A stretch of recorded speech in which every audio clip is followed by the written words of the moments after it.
What's up, guys? George Balekji here with Boston has entered the chat. But hey, check out the latest episode of Foxborough Rush. Travis Thomas and myself run through Will Campbell, Armand Membou, and Kelvin Banks as left tackle options, along with here's some sound from Connor Rogers, NFL draft analyst for NBC Sports, knows a ton about all the college prospects coming out and coming into the league right now. And we break down why no one's been talking about Kelvin Banks at all and why he should enter the convo. That's Foxborough Rush, wherever you get your podcast, Spotify, Apple, Amazon Prime. You can watch it on Nesson's YouTube page. And make sure to like, subscribe, give us a thumbs up on YouTube, leave a comment as well. That's Foxborough Rush, wherever you get your podcast. Now, let's get to the chat. All right. It's Boston has entered the chat. George Belichick here with Kasey Hudson. Got a packed show for you guys today. Case, how are we doing today? We're fabulous today. Love that. Fabulous. Yes, That's fabulous. A good energy to bring right before the weekend. It's a simple pleasures thing. You finally find a show that can capture your attention, get you separated from sports for just a hot second. And then we've got some great shows coming in Nesson. Mobland. And I have been screaming this in the bullpen to you guys, to you gentlemen, for at least a week. I haven't heard it once. So. I think I've missed you every time I start getting on the soapbox about it. Okay, yeah, that's true. No, I'm sure. You do cancel us out quite a bit. But yeah, Mobland, it's been solid. Nice little breakaway from sports for just a minute. So that in between figuring out what the playoff stage is going to look like for hockey, I'm in a great mood. Nice. Love it. Get the balance. Good. I'm excited. I mean, draft week's just around the corner. Under a week from it. Enough of talking about it. And what's cool, what we got on the show today, too. A left tackle has emerged possibly as a candidate for the Patriots. We'll be talking about Kolton Miller. Seeking a trade, starting left tackle, 7-year vet, 30 years old. Doesn't like his contract with the Raiders. No guaranteed money left. Well, the Patriots have a need at left tackle and a lot of cap space where they can pay him the guaranteed money. Then we'll also run through, as well as always, what's trending. Talk a little bit about Bill Belichick celebrating his birthday with his girlfriend. And then also what we saw with The Athletic on the emails that she was added on by big old Bill. Then we get Brian Abraham joining us from Red Sox player development, talking Kristian Campbell. And then finally, D. Brown talking Celtics at all. Got all that right here in this episode of the chat. So let's start with the big news is that The Athletic was reporting starting left tackle Kolton Miller has not reported to the Las Vegas Raiders' voluntary offseason program. He seeks a contract extension, according to a team source. Miller's going into the final year of a 3-year extension he signed in 2021. He has no guaranteed money left. At 30 years old, he's a 7-year NFL starter, has better than a 96 pass block efficiency grade the last 6 seasons, and he's only missed 9 games over 7 years. He's 30. Has the experience, is a left tackle, and wants to get paid. Checks a lot of box for the Patriots and what they need. We all know at 4, they're likely to take a left tackle. This is even better, though. Will Campbell, don't know the position. Right. Armand Membou is a right tackle. Kelvin Banks, some people are saying he's not a left tackle at all. You got one right here, and it's a vet. He's a proven commodity. Yeah, kind of having that through and through guy, I feel like is helpful considering I feel like a broken record at this point. But that's the fun about mock drafts in this time of the year for the NFL. It's always being considerate of what you've got in the pocket. And what you have in the pocket is a young quarterback. So having a guy who's going to help create those lanes. And also just considering, like, I look at the pressures that the Raiders offensive line had to weather throughout the 2024 season. And, you know, there was a lot of chatter about their ability to get a run game going. But considering the fact that they had to go up against a team like the Chargers, one of the most dominant defenses in the NFL, and how he was able to kind of still proclaim his position on that offensive line and come out as a 14th top-ranked offensive lineman, I think that's very helpful in terms of where this Patriots team is going. So, of course, there's a load of benefits considering everything that you've mentioned and everything that we've seen statistically, as well as what his resume says. The next question is just like, what's it going to really take to get him here? You know, I think it's unique too. I mean, the contract would be easy for the Patriots to doll out. It would be $45 million guaranteed at signing, something north of $50 million guaranteed. That's using the Ronnie Stanley and Dan Moore Jr., what they set when they, in a way, reset the market for left tackles. And that'd be worth it for him. Like, Dan Moore Jr. got paid, and he's an okay left tackle. Ronnie Stanley's older than Kolton Miller. So you'd be fine with the money. Like you say, you bring up the trade. Laramie Tunsil was traded this offseason for a 2025 3rd and 7th round pick, along with a future 2nd and 4th. He's not as good as a Laramie Tunsil. Tunsil's one of the best left tackles. Kolton Miller's really good. But I think that's where the Patriots get into it. First starts, what would be the draft assets they'd be willing to give up? Yeah. I would trade away 38 and a later pick in the draft, maybe a 2nd and a 5th. Or they have 2/3. They can work with that where it's a 3rd and a 4th. And then still at 38, they're in that range where they can get a Jordon Higgins, possibly a really good running back, depending what they like on how they craft the offensive line. And they could stick and pick at 4 and go best available, which in their eyes could be a Jalen Walker, could be an Ashton Ginty or a Tyler Warren, or trade back and get more picks. So I think it's what can it be, or they throw in a player like what the Raiders need. They need a running back. Is that possibly trading Ramondre Stevenson? That's tough. He still has a lot of guaranteed money, 2 years left of real money on his contract, right? And he's a good back. It's also the Raiders where they're picking at 6. They could just take Ashton Ginty. So I think they would want more draft picks. But that's like step one. The tough part with this, the Raiders have $42 million just north of that in cap space. New head coach in Pete Carroll, new GM in John Spytek. When you get a new head coach, a new regime in, they'll take time to extend guys. Max Crosby, that was a no-brainer. They wanted to keep him happy, keep him in the building. Yeah. But someone like a Kolton Miller, they could take their time. And really, they have the cap space. You point out, it wasn't a great offensive line, but he's the lone bright spot. And he's a good NFL starter, a vet. He is a left tackle. If they trade him, then all of a sudden, the Raiders go from their biggest need, say, being a running back or a wide receiver, maybe an edge player. All of a sudden, they need a left tackle. And that's a tough part. Unless there's no way he'd agree to terms with them, unless it's something there's no way they're willing to pay him, then they would trade him. But they would end up resetting themselves. And at 6, they'd be in a better spot. The board could fall to them. Campbell, Membou, Josh Simmons, Kelvin Banks. It's just tough for me to see the Raiders all the way with the cap space trading him, and then all of a sudden they need a left tackle, a premier position. Yeah, and I mean, like, speaking of priority, you always got to consider who's at the head making these decisions. Outside of the GM, it's what does your coach need and what does he want? Yeah. Well, look at just the way that Pete Carroll has orchestrated his rosters beforehand, and heading into this upcoming draft, you're seeing a lot of notes, and most of the mock drafts I've seen pertaining to the Raiders specifically is get your running back. Yeah. So Pete Carroll's not one of those guys that tries to make too many flashy moves or too many moves in general when he feels like the bones are good. And you said it, the reset's going to be a bit harder if you get rid of a left tackle while you're just trying to focus on plugging in the rest of the assets moving from there. You're positioned well when you come to your pick in that first round. I hear that Ashton Ginty is like one of the top guys that they're eyeing as well. So in terms of like making movements happen, I feel like they're going to want a number of picks from the Patriots in order to continue filling in and filing out, moving away from a guy who, again, good bones of a roster. When Pete Carroll, he's not trying to hit a hard reset here. And when he makes certain signings in the offseason as he has and makes certain declarations as to what he needs to wield this team into better fashion,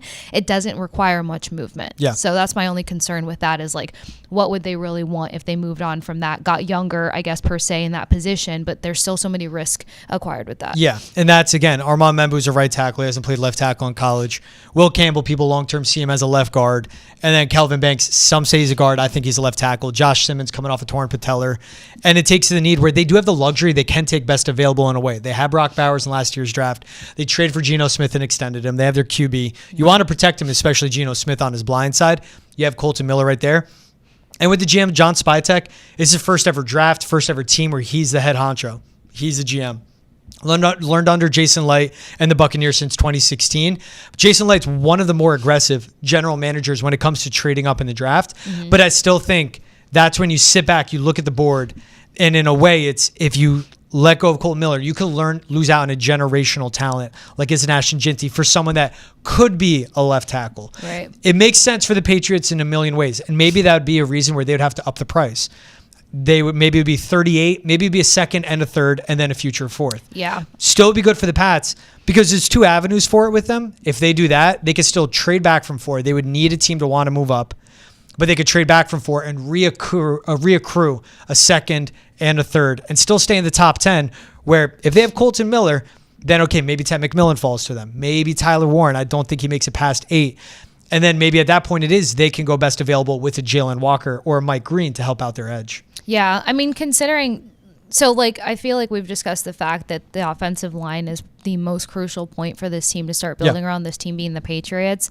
So I feel like they would have more wiggle room or open-mindedness to, like, what they would give away if they did secure an asset such as a left tackle and Miller there. Now, considering the pieces that can fall to that 3rd and 4th round, I wouldn't hate the idea of them giving around a 2nd-round pick or a 3rd-round pick because at that point, then they're just adding in terms of, like, I mean, how frustrating or, like, how much of an emphasis would you put on the running back room right now? Because when I look at the offensive line, I think of the running backs, and I think of the wide receivers, and I think of how the quarterback is going to be effective outside of that. So if it's not a dire need, they've grabbed some pieces, then I feel like that's going to help elevate this group and give them time to continue their rebuild because they're not rushing anything. Yeah.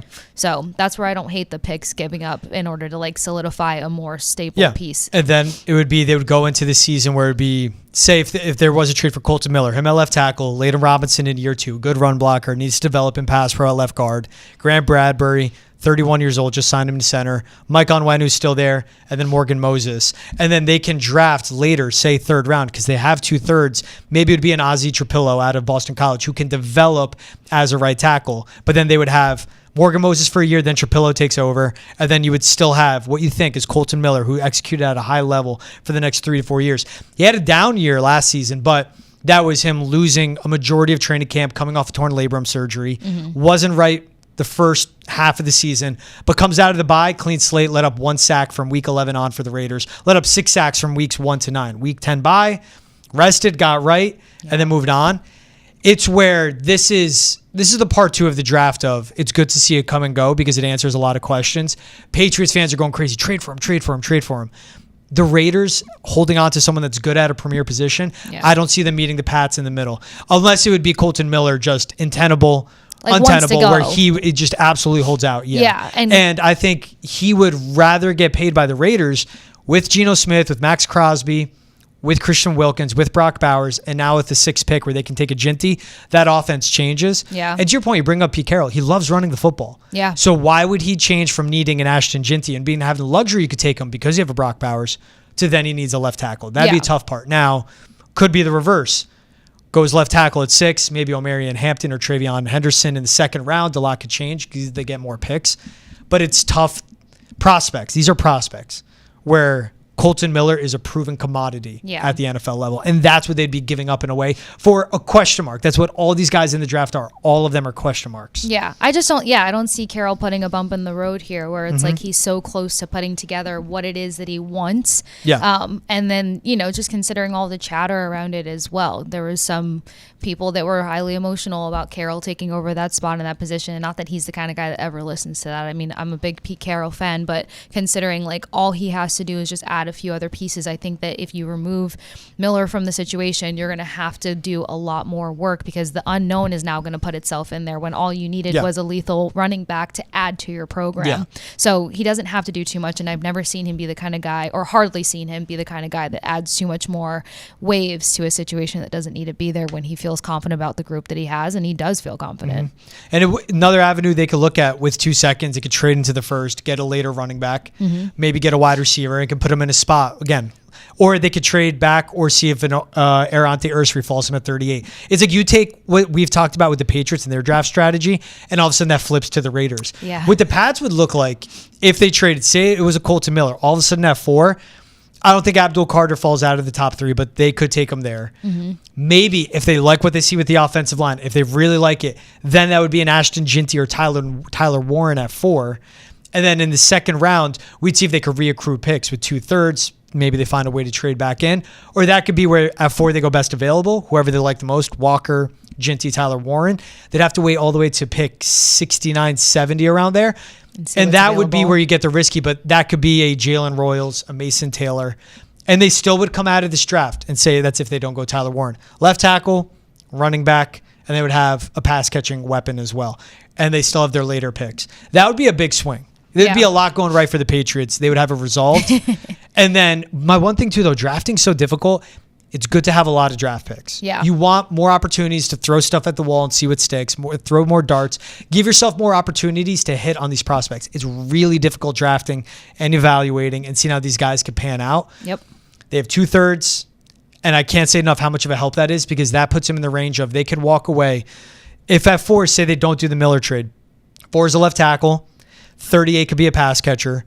Then with the 2 picks in the 3rd, it could be a running back and another pass catcher, an edge rusher or an interior defensive lineman, another pass catcher, Or maybe at 38, they go edge and they double dip. Again, offensive weapons. Yeah. Patriots need a lot. See, and this is why I'm glad you broke it down that way because, of course, I mean, I've caught a little bit heat in terms of like what picks I would or would not give up. And it's just like I feel really selfish with the picks right now because I just feel like there's some indications of the unknown. Like who's actually going to pan out, who's actually going to grow their game at the NFL level or take that next step in this system that's currently rebuilding itself. Because sometimes that's hard. Sometimes college players going into like NFL ready situations are contingent upon what that team is doing and how they're producing. So having the word rebuild around just kind of changes the variation of things, but having enough picks to play with, having enough picks to say you'll be ready in a year, you need time to develop, you're ready right now, I feel like it just puts you in a better position overall. And I think that there's a quality amount of players that are going to fall to that like mid-second round, maybe even top of the third round, considering some of the picks that are going about and like where some of the jumps are taking place. It's also, they don't give up a third and extend Geno Smith to rebuild. Right. That is a team in a way trying to win now. I think they're a long ways away. That defense has to get a lot better. You can tell when Carroll's rebuilding. When he hits the from he doesn't scratch really do page. it. Exactly. They never had to do it. He never had to do it with the Seahawks. Right. Even when he thought, like when Russell Wilson left and when the Legion of Boom was over, that was still a contender in a really tough division. But they always found a way to be one of the more competitive teams in the NFL. And that was like the culture there. Yeah. It's eventually runs dry, and that's why he was let go from Mike McDonald. But like that's the thing with a Pete Carroll. He's not a rebuilding coach. In a way, I think. But the Raiders aren't a reset. There's a difference between a rebuild and a reset. Or retooling. You bring them in, you become a more credible, more serious organization. And with Tom Brady now in the building as a partial owner of the team and having influence over the football operations there, that's where you get a Geno Smith. You get an actual starting quarterback. You get a real head coach. You stop with the one stops, fire someone after a season. Yeah. With this pick, you could get a cornerstone piece of a franchise. And an Ashton Ginty, maybe a Tyler Warren, maybe a Tet McMillan, maybe an edge rusher. It's just that's where the possibilities they have. I think the Raiders, as close as they are to, it's tough in their division, being the AFC West, dealing with Mahomes and the Chargers and all that, and the Broncos now, but they're closer, so why would they want to go back? Where the competition level and the difficulty of that division is not going anywhere. Herbert, Mahomes, and we'll see what happens with Bo Nix. You want more NFL draft talk, though, make sure to tune in to our special live Foxborough Rush on the clock, a live 2-hour NFL draft special during the first round on Thursday night, kicking off at 8 p.m. on Nesson Nation and Nesson's YouTube, hosted by myself and Travis Thomas. Kasey Hudson will be on that as well. Hear from NFL draft experts such as PFF's Trevor Sikkema, ESPN's Matt Miller, and NBC's Connor Rogers on what the Patriots should do. That's Foxborough Rush on the clock, live 2-hour NFL draft special on Nesson Nation from 8 to 9, then on Nesson immediately after the Woo Sox game, and live streaming on YouTube as well. All right, let's get into what's trending.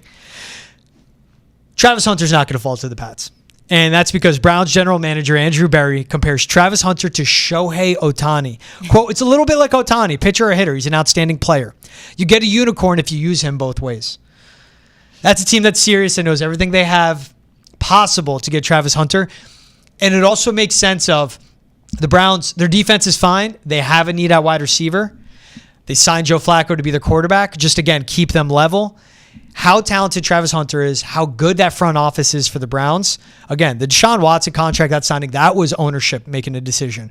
Going in over the head of the people that really know football. It just reiterates all the hope people have on Travis Hunter falling. He's not going to. You're talking about him, comparing him to generational talent. The biggest face in sports globally right now in Ohtani, outside of, soccer players. Yeah, they're not going to pass on to Travis Hunter. Yeah, well, I think some of the things that impacted that is potentially the conversation of some quarterback needs around that 6th, 7th, 8th, 9th pick. Yeah. So now you're talking about negotiation tactics that are taking place behind, closed doors that always bring in that sneaky draft situation that we all anticipate on night one. So, the hopes of him falling to 4 have definitely become a bit more grim. Not to mention is that when you look at the team needs ahead of the Patriots, like Browns have also been one of those teams that just kind of make one of those moves where it's like, he's a generational talent. We'll figure out what we want from him after the fact. Like they don't make it make sense in the beginning all the time. And like, some teams, they want to bring him in. They want to get him acclimated on those wide receiver packaging, and then they'll sprinkle in the cornerback stuff. So it depends on where the emphasis on his game is needed. And I think it's going to be a little bit different for the Browns versus what the Patriots are discussing. I like the Patriots in a number of ways. Again, go back to Vrabel being a two-way guy back in his day at some point. So the adaptability that he can add to the unicorn would be better, but I could see the other team snagging him. That was Mike Vrabel at ownership meetings talking about, like, you got to specialize at some point. Like, this league's too hard. He can do it both ways. It's fine. And he projects well for the Pats of, it'd be tough. They want to play straight up cap defense, man up, 4-2-5, let their defensive line take care of everyone, play man on the outside. Gonzalez, Carlton Davis, good. Travis Hunter coming in as that third corner that can play in the slot. That's where he's best in college. And then they can have him really contributing and focusing on offense. It's hard to do that opposite. It's hard to be full-time offense, get dropped into defense, because defense is all about communication, knowing the assignments. Where an offense, as he was doing at Colorado, they would literally signal routes to him on the sideline. Mm-hmm. It's easier to get dropped into certain packages on offense. The Pats have 4. If he's there, if Abdul Carter's there, he's taking them. I just keep saying it. I think it's to temper expectations. I don't think either or falls out of the top 3. Travis Hunter's too talented on either side of the ball. In a weak draft, and Abdul Carter, again, is just generational. Will be so elite. Ward, Hunter, Carter? Yeah, it's. I think it does end up that way. And even if Carter's taken, again, Giants won't pass up on Travis Hunter. They need a cornerback, and then they have a wide receiver opposite of Malik Neighbors. The top 3 is chalk. The draft gets interesting at 4. Everyone knows who 1, 2, 3 is going to be. So this is a fun story. We know that there were reports that Bill Belichick asked for his girlfriend Jordon Hudson to be CC'd on all emails. Well, The Athletic requested the public records of those emails. UNC is a public university, of course. And, well, she told UNC's social media team not to refer to Steve Belichick as Bill's son, but rather his own entity. Here is the excerpt from the email The Athletic put. Though Steve Belichick is in fact Bill's son, he should be depicted and represented as his own established, credible entity as opposed to an extension of Bill. It can easily be misinterpreted that Steve is simply benefiting from nepotism, but that is not the case. Steve is fortunate to have learned defensive football strategy from the greatest defensive mind of all time. He has earned his position due to his performance and output. She then said the school shouldn't use images of Steve and Bill together to prevent visual prompts that could fuel accusations of nepotism. Basically, she's helping out Bill and Steve be protected from trolls on the internet. Trolls like me that would call it out. Steve Belichick, really good defensive mind. But yes, he's literally there at UNC because of nepotism. He was just the DC at Washington, did a terrific job. Could have gotten this job with or without his dad. I just think it's hilarious that Bill's girlfriend is forcing UNC to do this. Yeah, feels the need to. I find it weird. It just shows the head coach should always like snap face, doesn't care about the media, doesn't talk to the media, claims he doesn't care about any of that stuff, always paid attention. Right. And cares about that. And also, like, just picture if you're, like, working at UNC, like, you're excited at Bill Belichick.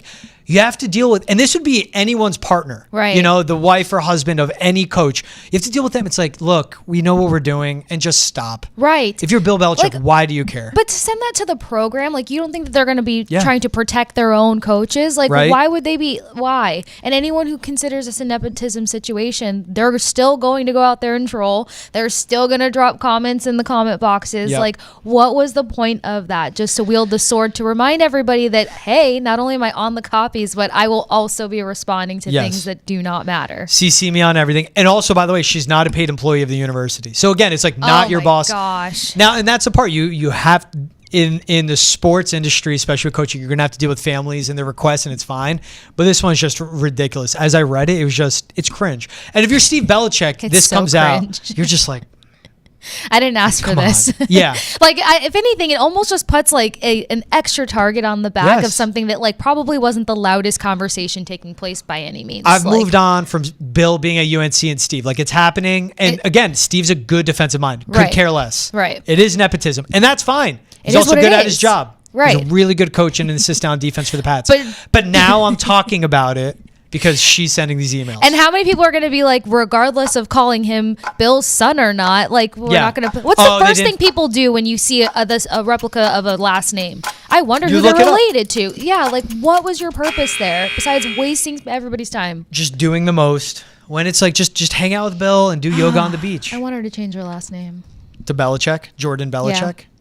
It's going to happen. I mean, that's what she's aiming for. Sooner rather than later. It was his birthday, and she posted on Instagram, like, what was it, Twin Flame. Oh my gosh. Like my twin flame. Twin flame things freak me out. Does it freak you out? I didn't know what it was until she put that out there. Okay, even better. Why does it? Wait, I had to Urban Dictionary it. Because it and it means like soulmate, but just say soulmate. It's just like a really intense version of a soulmate. Just say just soulmate. tell me that I'm your soulmate. She's very 25. I guess so.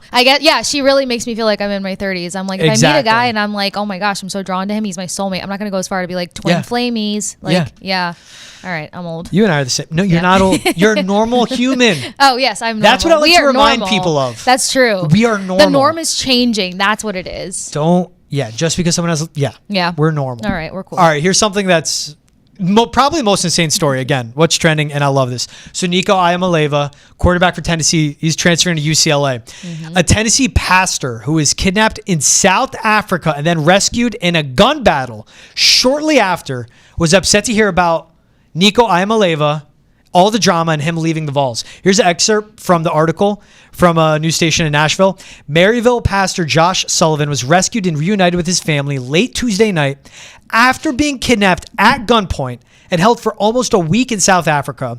The rescue involved a shootout that killed 3 kidnappers but left Sullivan unharmed. After being safely rescued, Sullivan was taken to see his family. He then began touching base with some back in East Tennessee. A pastor in Tennessee said one of the first things he heard from those in South Africa, he was upset over Nico. I love college football. Imagine how elated you would be after being kidnapped and held hostage for a week in a different country to be saved in something as intense as a gun battle. Yeah. I'd be so happy. I'd be kissing the ground. I'd be hugging everyone. I'd be like looking up at the sun of like, oh my God, it's the best sun I've ever seen. And I'd be like, I don't care anything of what happened with the Nico left? You're telling me he's gone? He left? Are you kidding me? Put me back in the pen with them. Like that's what this is. That's the level of passion. Yeah. I love it. They say that college football fans are like some of the most like lunatic fans. Like college football is a different breed of fandom. All on its own. We've had people poison trees at a rival high school, Auburn, Alabama, right? And then there's this, like, that's how much he loves his volunteers. Wow. And then, not to make it more daunting, but like, imagine going through the situation that he went through. Yes. Bullets flying around you, rescue team getting you situated. Yeah. And if he's so heartbroken to the point where he was distracted from his own trauma to be like, what the heck with Nico? That's like a double heartbreak. Like he's just gone through 2 very traumatic situations and like back to back. Well, the best thing was the people that rescued him were told like, hey, keep stuff light. Like don't ask him about the kidnapping. Don't ask about the gun battle. Like talk about life. So they talked the Vols. They're like, yeah, Nico left. Oh my God. Yeah. Not probably expecting the reaction that he had, like being so upset over it. Right. I mean, I remember feeling bad about like the announcement, them moving on from him and stuff like that. And then that's when we got into the whole talk of the transfer portal drama. Right. But like he's got a lot to distract himself from now. I just can't imagine going through, like you said, that traumatic of an experience, and then you get hung up over caring to that extent like, about the first thing you hear. Hey, what's his name? Josh. Hey, how's Josh doing? Doing good. He's doing great. We got him. But man, he's pissed over Nico. I'd be like, wait, Nico who? Nico who? Right? I'd be like, wait, you mean Nico Iamaleava? Like his one life of the guys was on in the it line with him. Yeah, you would think that he was in the situation with him. I wonder if that's like what was processing through his mind to still be so emotionally tethered to Tennessee. I'm gonna look up Maryville, TN, and I'm gonna make it a observation. Oh, it's just outside of Knoxville.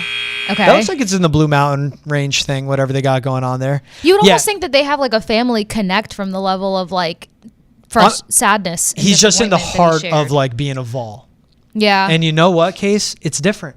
It is. It's college football.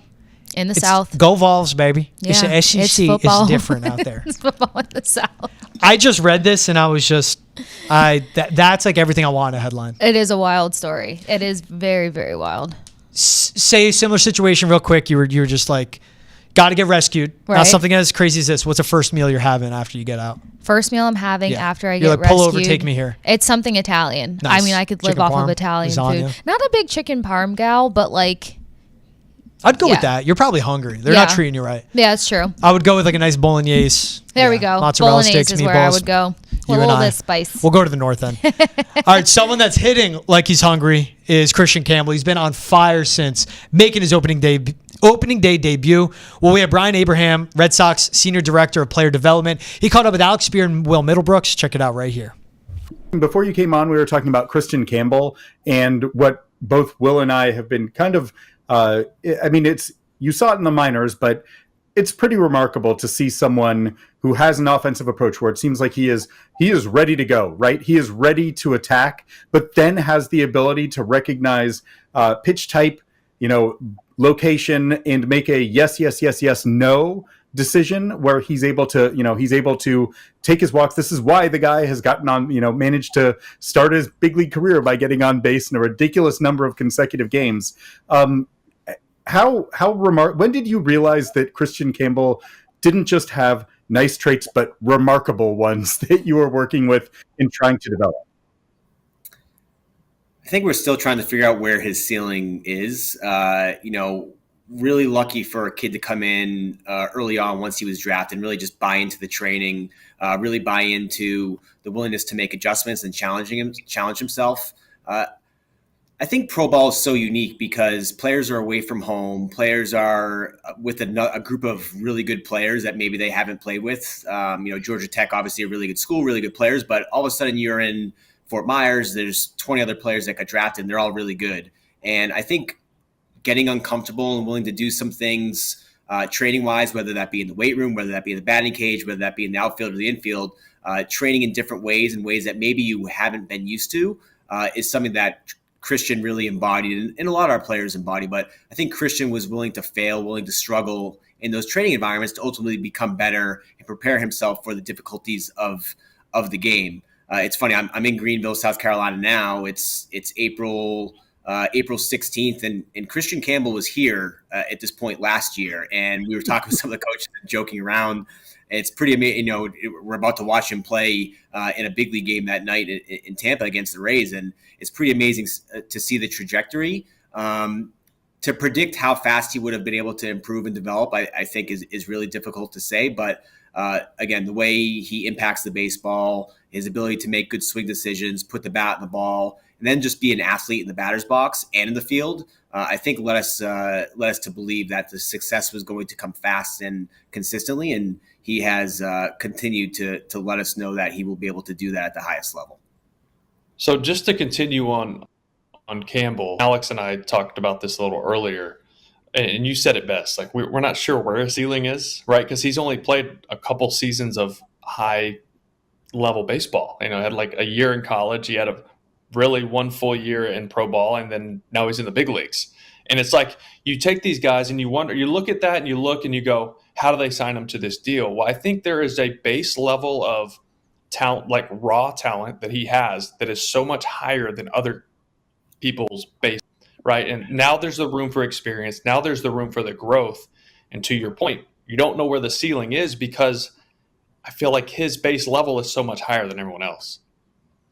Yeah, I think Brez said this. You really place your bets on the players. The type of kid he is, the type of work ethic he is, his willingness to improve, and how he has been able to do that.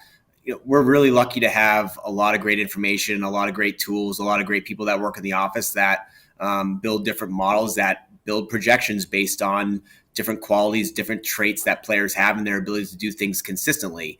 And, for me and for the group, I think seeing Kristian do things at an incredibly high level consistently and have those skills be scalable to the big leagues are things that we're wanting to bet on, whether that be range in the outfield, range in the infield, the ability to hit the ball hard, make good swing decisions. Those are types of skills that provide a good baseline for a successful big leaguer. And if you peel the onion back, if you look at what big leaguers do really well over a long period of time, they have good range, they catch the baseball, they hit the ball hard, and give themselves opportunity for that success and impact for multiple years. So obviously there's a lot that goes into contracts and money that I certainly won't get into on here. I'll leave that to Brez and some of the more important people in this organization. But again, you place bets on certain things that you feel like can last and be sustained over time. And I think Kristian embodies a lot of those. Again, that was Brian Abraham, head of Red Sox player development. You hear everything he's doing down in Greenville. Awesome. Kristian Campbell's not 23 yet. Mm-hmm. As he said a year ago, he's playing down there in South Carolina. Now he's playing in the bigs.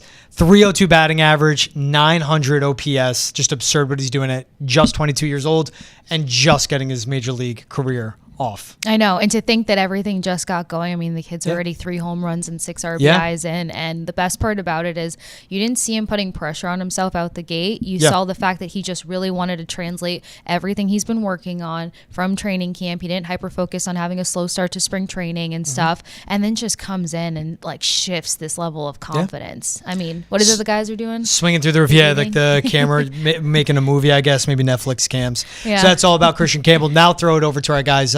Travis Thomas, Ante Campbell, they caught up with D. Brown, Celtics legend. If you haven't watched Celtic City, it's a great doc. They talk that with him and more. Check it out right here. They're playing the Magic, a team that you used to play for as well. That's right. Travis and I love Paolo Banchero, but I'm not sure if he's enough to get over the hump. People are saying, oh, upset. I don't really see it that way. Yeah. They have a great defense, but they're still a young team trying to figure it out. Yep. Who do you think is walking out? I already know who you think is going to walk out of the series. It's going to be quick work, know the answer. But can you just give us a little bit of your thoughts of how this series is going to play out? I don't want to disrespect Orlando's sweep because I think they do have a really good defense. They have young pieces. I think Jamal Mosley, who's done a great job as a coach there in Orlando. Like I live in Florida, so I get to hear a lot of the things that they're doing down in Orlando. And I'll go down to a few games and visit people down there and see the team. So they have a great defense. But you're playing against the defending champions who still nobody is talking about. You know, they're talking about OKC. They're talking about LeBron and Luka. They talk about, the young Cleveland Cavaliers, but it's somehow Boston kind of gets pushed in the background. Like, you know what? If they make it, they should. If they don't, it's a disappointment. So, they're put on a pedestal to be knocked down. I still don't think Jason gets to do what he's supposed to get. I think they're undervaluing how important a person like Jalen is to be that 1B or 1A, how you ever want to look at on that team, with all the pieces. And to me, it's all about health. If they're healthy, nobody can beat them in 7 games, a 7-game series. I just believe that. And they've shown it. They've done it. They did it last year. They've done things this year that's broken records with the 3-point shots, with the things they do on offense. And again, I would never say that any team should be swept. But the Boston Celtics, if they go out that same mentality they did last year of trying to prove, and I think it's funny. I think this year they have more to prove than they did last year because people are writing them off as they can't do it back to back, and they have a better team and more experience than they had last year. And so I feel like again, disrespect, unappreciated, whatever word you want to use. I think. Going even back to the summer with USA Basketball, I think Jason has a chip or a something to get off his chest with this playoff series as well. So I'm looking forward to seeing that happen. D, I completely agree. I mean, you stop me if I'm wrong, but I think all great teams and certainly great players are pissed off. They have something that ticked them off. And they're out here looking for revenge. So I agree. And in fact, in the media and certainly as fans, we want to see that from this team. Sometimes this team, D, doesn't have a mean streak to them. So if in this repeat bid for Banner 19, if they can be angry going in playoffs, that's a good thing, right? Don't you think great teams and great players sort of have that in their DNA? You need over 82 games, you lose motivation. That's just honest. You have your ups and downs, your ebbs and flows of the season. It's a new season for everybody that's going to the playoffs, and you always need something to, is a bulletin board material. If it's just people saying things, if it's the all the critics on the different platforms saying different things, you use whatever you need to use to get ready to win 16 games. That's all you got to do. You got to win 16 games. Yeah. And you win 16 games, you're the champion. It ain't that hard to figure out. And that's what you need to do. Whatever it is, you do it. And teams do different things. Doc Rivers and that. The team they won with Garnett, they had the different chance they had to get them prepared for it. The last year's team, these people just kind of wrote them off and saying that they're not good enough, they're not ready. They keep getting to this promised land and falling short, and then they get over the hump, and it's like, well, what you gonna do next year? Well, this is next year. And, I just see them using that as motivation. And I don't think they need it to win the championship. It just helps fuel the fire for them. And I think for Jason to not be mentioned in MVP conversations, is talk about not right. Yeah, it's not right. Again, you can put numbers. Listen, Shea and Jokic and Giannis having great years, but the things that Jason has done this year with the guys in and out the lineup. Yeah. From Porzingis or Derek White or Drew Holiday or Jalen, and he's still there, and they won 60 games. Yep. So again, you can pick and choose plot lines or storylines to get them motivated. I just think they're motivated because they want to be a repeat champion. Okay, well, look, let's talk about this because you look at the Eastern Conference. Obviously, the Cavs are right there. Knicks, they haven't beat anyone elite all year. I don't know if they're going to do it in the playoffs, but they're there. You have the Pacers. You have Giannis. You mentioned tough Pistons team. As you sort of look at the Eastern Conference, which one of those teams, or is there more than one that you think can at least push this Celtics team into a 6 or 7 game series? I think Cleveland has shown they can beat the Celtics. This is not the NCAA tournament. It's not a one and done. Right. You got to beat team 17. You got to beat team, 4 times. Right. I don't see a team in the East beating them 4 times. That's the thing in a 7-game series. You might win. You might pull off 2. You might take it to game 7, but just to beat them 4 times, even though they don't have home court advantage against Cleveland, they have it against everybody else, and they arguably are the best road team. They could have broke the road record for the most wins in a season. Right. So having them not having home court advantage doesn't affect them. They can win on the road.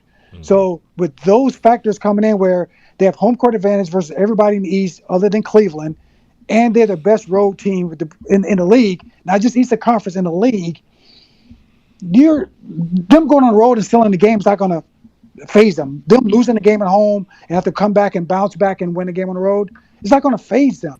So Cleveland, because they've shown they can beat them, but everybody else, like you said, the Knicks, Milwaukee, if Dame's not healthy, Detroit, who's young and up and coming, who I still think they're sort of you're maybe a year or 2 away from pushing these veteran teams that's been in the playoffs along.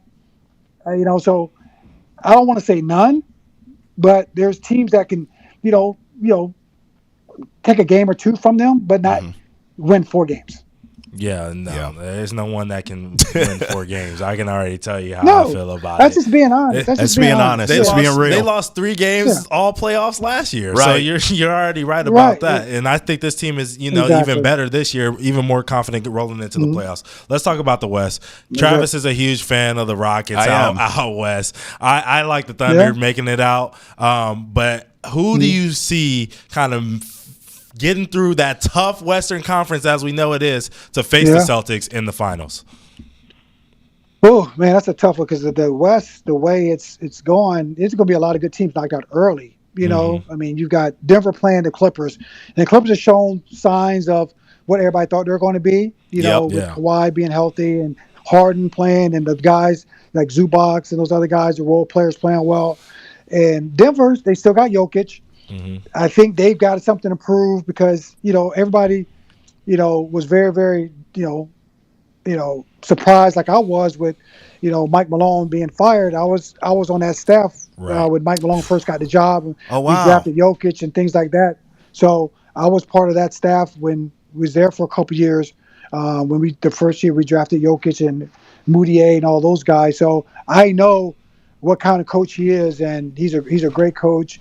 Very fiery, very upfront and honest. So I think Denver is going to show something that I don't think people's ready for because, they've got, David Alleman, who's a great young coach. I mean, he's got a coaching pedigree. His dad, obviously, Rick Alleman was a great coach in this league as well. So I don't dismiss Denver because they do have a guy in Jokic that can win games because he can play.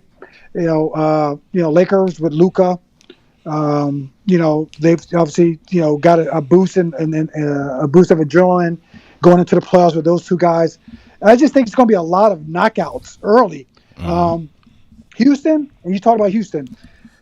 Ime brings a identity they didn't have before. He brings a toughness. He brings a swag. Yep. And you can see the way they players play. They play with they all play like Dylan Brooks and Jalen Green. They just have that toughness to them that I think that might be able to steal a few games from good teams. I don't know if they're ready to get over the hump yet. I mean, the West is so hard to call because OKC is the best team. They've been the best team for 2 years. Yeah, and they're young. It's tough. I'm hard pressed to say OKC's not that team just because they've shown it all year. They've shown it for 2 years. They're talented. But you got these veteran teams out there that could catch lightning in a bottle like the Clippers or the Lakers. Steph, Warriors. Steph, they found themselves, But again, the Warriors, they got to go through Houston, which is going to be tough. Yeah. They're going to be tough because they're built to be as physical versus Steph in that team as any team in the Western Conference. So we'll see, but I'm gonna go with OKC just because it's a novelty pick. Because I think a lot of these other teams are going to knock themselves out before OKC gets a chance to see them. Right. Okay, D. Talk about the West. I hear you. Make these cases for all these teams. You talk about the East. You weren't that impressed. It just sounds like a repeat bid to me, my friend. So I want you to talk that talk, D. I'm sick of you being so humble. Tell me. Give me the path, baby. How many games? Banner 19. How many games? Who's MVP? Lay it out for me. I need all your predictions, D. Talk that talk, baby. Oh, my goodness. Oh, gosh, man. You put me on the spot on that. Listen, I'm always going with the Celtics. All right. I'm going to say they're going – listen, I'm going to go with the Celtics for championship, I think. Jason Tatum's going to be MVP.